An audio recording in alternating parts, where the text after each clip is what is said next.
guys, welcome back!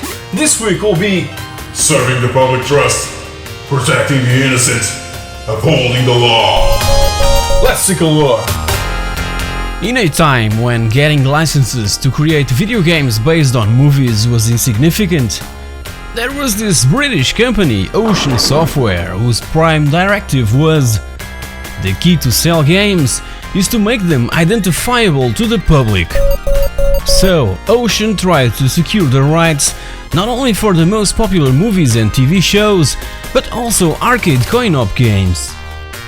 The story of RoboCop is slightly different though. Are you ready?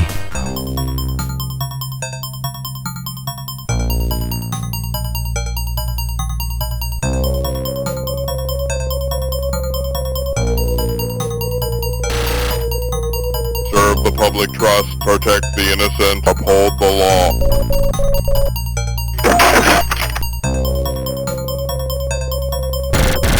Can you imagine how awesome it was back in 1988 to enter this arcade saloon and being bombarded with the attract mode of RoboCop right in front of you? Everything else was irrelevant.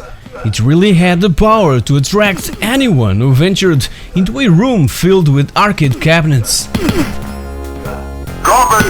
But what was the fuss all about? What is, after all, this RoboCop thing that older kids at school would be talking about all the time since it was released in VHS? Just like what happened with other bloody action movies from the 80s, like for instance Platoon, Predator, First Blood Part 2 or The Terminator, RoboCop was copied from a VCR to another and passed around at school, and that's how I managed to see it at home when no one else was around. I was 13 years old by then and absolutely loved the movie, despite all the blood and gore. RoboCop premiered in cinemas in July of '87, by October in Portugal, and was an enormous success at a planetary scale. Ocean made a huge bet, attaining the rights in a very early development stage of the movie itself. After reading the script for RoboCop, Gary Bracey, software development manager at Ocean, left a note to commercial director John Woods saying, "Get this, I think it could be big." And it was! Data East came late to discover that the rights for RoboCop were already in the hands of Ocean Software, company with whom they had already done business with in a recent past. Realizing that RoboCop would make an amazing coin swallower arcade game and even a pinball machine, Data East had to sublicense the movie rights from Ocean, which they kindly accepted and would base their own versions on. Smart move. When the time came for the release of RoboCop in VHS, an advert for the video game was included, and in the loading screen of the 8-bit home computer versions of the game, the VHS was advertised. It was the best-selling VHS tape of its time and helped placing Ocean Software in the map as one of the most respected video game developers and publishers in late 80s. After playing the extremely difficult arcade original, I couldn't wait to play RoboCop at home on my ZX Spectrum. The ads for the home versions were popping out all over the press, coming from the United Kingdom and Spain, and Ocean's logo was, for me, a symbol of quality.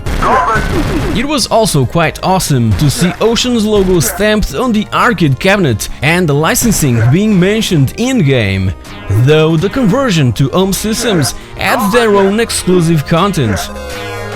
As for the arcade game, masterfully designed by Yoshiyuki Urushibara, was a side-scrolling shoot-'em-up, a really popular genre back in those days, with a couple of sub-games in where we have to practice our aim, just like in this scene taken from the movie. It would help to break the game's frenetic action. The 8-bit versions were tweaked a bit. While maintaining the arcade coin-op original side-scrolling concept, many things were improved and a lot new stuff was thrown in with such a clever way and to a pretty damn good effect. The Dream Team, composed by Mike Lamb and Don Drake, was my favorite couple from late 80s. Together they produced awesome 8-bit jams like Target Renegades, and after RoboCop was the time for Batman the movie, that is my absolute favorite game ever made for the ZX Spectrum. As for RoboCop, the first time I tried it on my brand new ZX Spectrum 128K plus 2A, I was immediately blown away. The very first thing I remember saying was, RoboCop. "The computer just spoke! It's just like the arcade coin-op game!" Serve the public trust. What an incredible moment! Protect the innocent.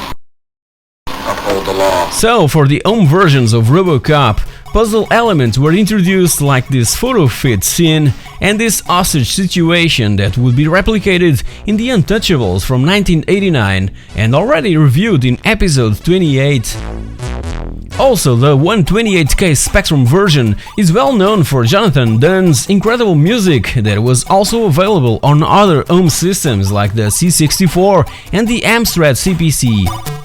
The Game Boy title music was even used in an advertising campaign by the European home appliance company Ariston, and in a couple other situations. And on and Ariston. Ocean didn't simply stick with the arcade coin-op music. New compositions were tried and ended up grabbing a huge cult following, and the Commodore 64 soundtrack is simply amazing, with a bonus track that plays during the loading process of the game itself. Gorgeous stuff!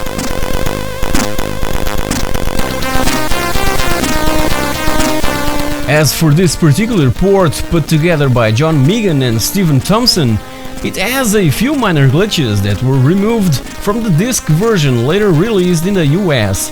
It is also known for being the most difficult version of RoboCop.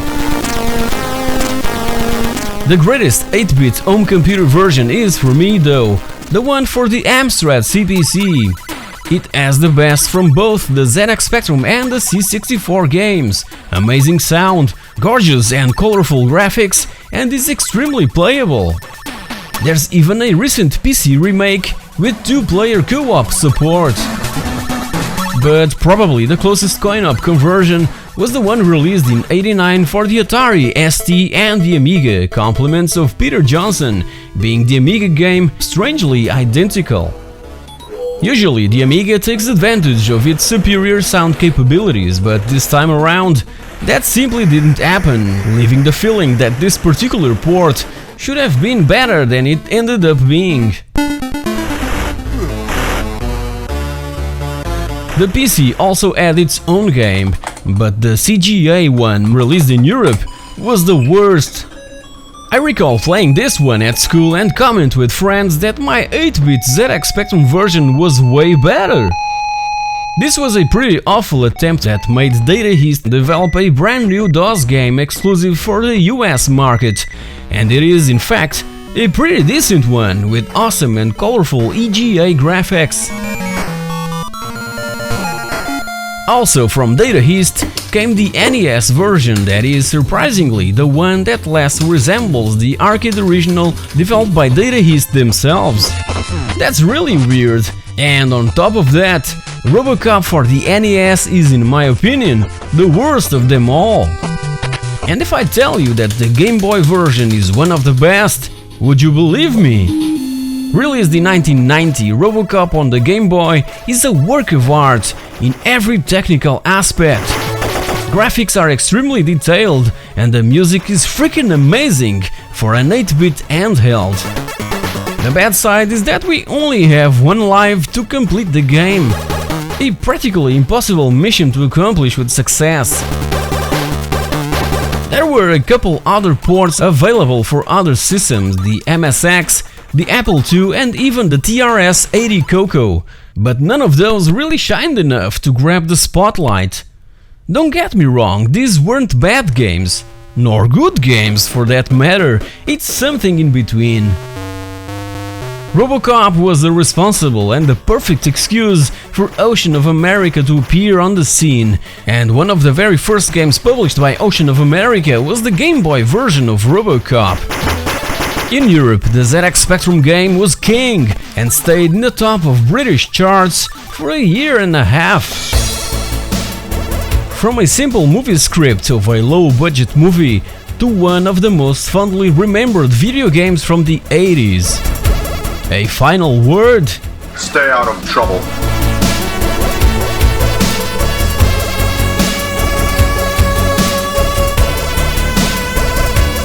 Back in those days, the feeling of stepping our foot into one of those dark and obscure places filled with arcade cabinets was such an overwhelming experience that immediately struck players with thousands of different sounds and flashing images just begging for our attention.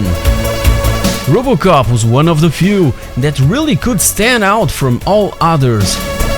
Its attract mode was something to behold, and I simply stood there looking at it over and over.